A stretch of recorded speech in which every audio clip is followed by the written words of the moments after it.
Hi guys! Magandarang umaga! Welcome back po dito sa Gandara SRU channel for showbiz update. Andito na naman nga po akong muli nagbabalik ang nagmamaganda ninyo kachismosang Kim Pao upang magatid sa inyo ng latest update and fresh happenings patungkol kay Kim and Paulo Avellino. And para nga po sa umagang ito, ang mainit po nating chika para sa inyo ay tungkol dito sa ganap ng Kim Pao kahapon pagkatapos ng ASAP.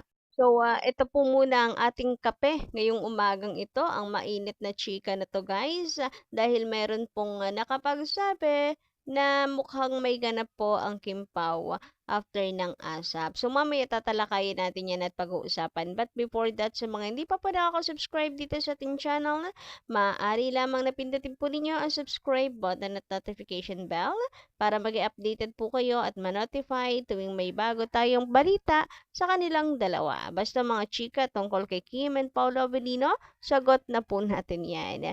And bilang paninimula po sa ating topic, narito guys, nais kong i-share din sa inyo. Ito nakita ko pong picture ng Kim Pao. Inedit siya ha. So, eto guys, oh, ayan. Talip na si Bestie Darren, nakasama po ni Kimi sa kanyang prod kahapon sa ASAP ng APT ay si Papi Paulo na yung nilagay nila. Ayan o, ang cute.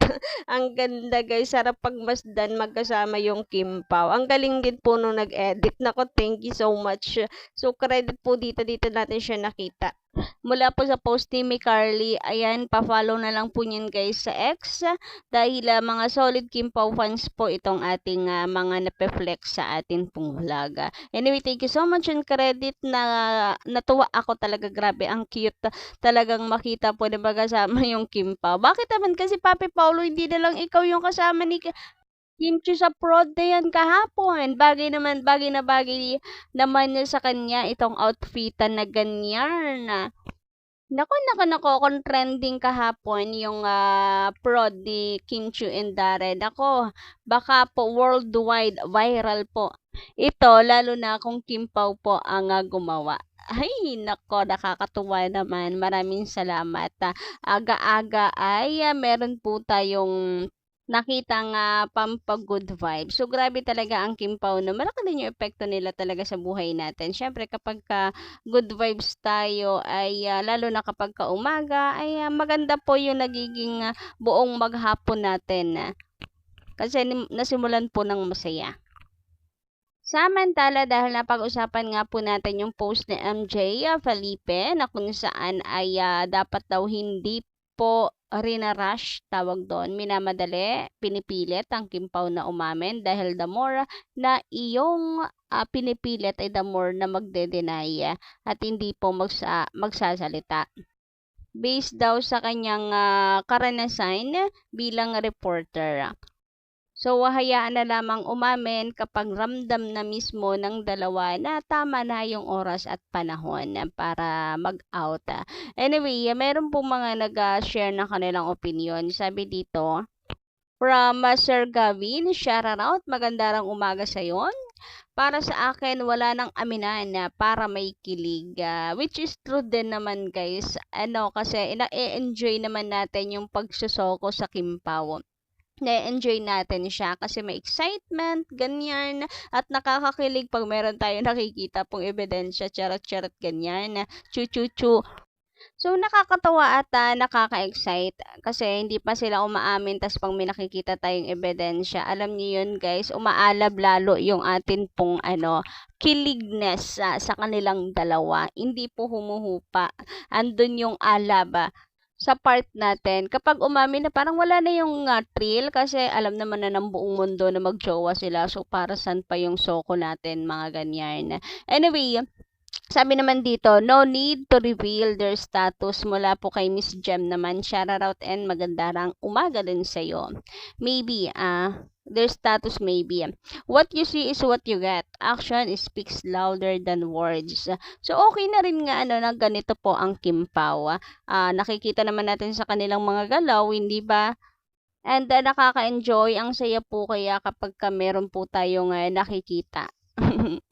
Sabi naman dito sa komento ni Miss Teresita Ruiz, according to Paulo Avellino, the right for him to get married is 39 to 40 years old. Kaya di natin sila dapat pangunahan. Let them enjoy their newly found love. Ay, grabe nga naman yun, Miss Teresita. Lakas maka-teenager feels, newly found love. Ay, nakakakilig. Aga-aga yun, ang haharot. Ang lakas nyo makahawa. Yung utak ko kung saan siya na agad napunta. Aga-aga. Imagination to the max talaga. I-enroll ko kayo sa Deluluverse University. Sama-sama tayo doon. Oh, sinong papalista? Charot. Anyway, ngayon naman pag-usapan natin guys itong patungkol kay Kim Chiu kahapon sa ASAP na mukhang maaga pong umalis. Wala sa closing ng ASAP. Grabehan, maaga atang sinundo di umano ni Papi Paulo. May ganap ata yung dalawa. Or pwede rin guys na pinagkakasya lang ni Kimi yung kanyang oras para hindi niya mapurwisyo syempre yung pinapasukan niya regularly kagaya ng Showtime, ASAP, ganyan. Sabihin naman pasaway, laging absent, ganyan. So baka pinagkakasya niya lang yung kanyang oras, tinapos niya lamang po yung kanyang prod nung umaga, umalis din agad.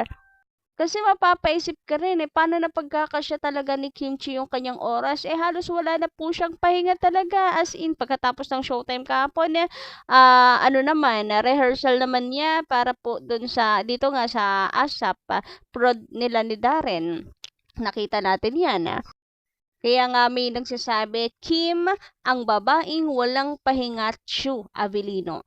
So, baka po umuwi lang siya agad ng maaga, umalis agad siya sa ASAP ng maaga, tinapos lang yung prod, yung kanyang part, chu-chu-chu, ganyan, then sinundo ni Papi Paulo para mabilis na, ganyan, ay hindi natin alam.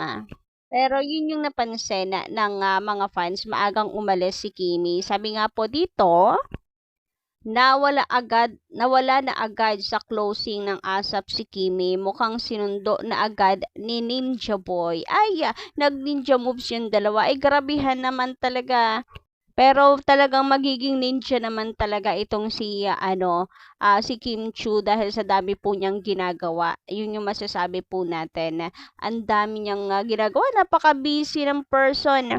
Mabuti na lang po talaga si Kimi, hindi maiyamutin na may mga tao kaya na kapag ka sobrang busy, hindi na alam yung gagawin na chu-chu-chu, ganyan. Ang bilis po mag-init ng ulo. Pero si Kimi wala, ang hyper lang and super happy lamang po siya. And katunayan nga po niya na nakakapag-hi pa siya sa mga fans, napapansin pa po niya, very humble po talaga, kaya pinagpapala po lalo kasi napakabuti. Kahit ang dami niyang ginagawa, ganyan, hindi po siya marunong mag-stab ng kanyang mga fans.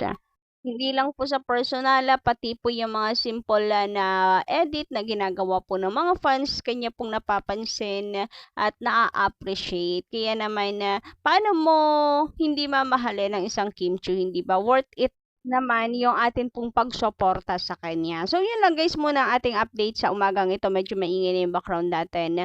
So, paki-comment lang po dyan sa baba ng inyong mga comment at sa loobin at reaction para mapag-usapan po natin. Charot. So, yun lang guys sa ating update. Maraming salamat sa pakikinig and don't forget to click the subscribe button and notification bell para po sa iba pang balita. Kita-kits po tayo sa mga susunod nating chika!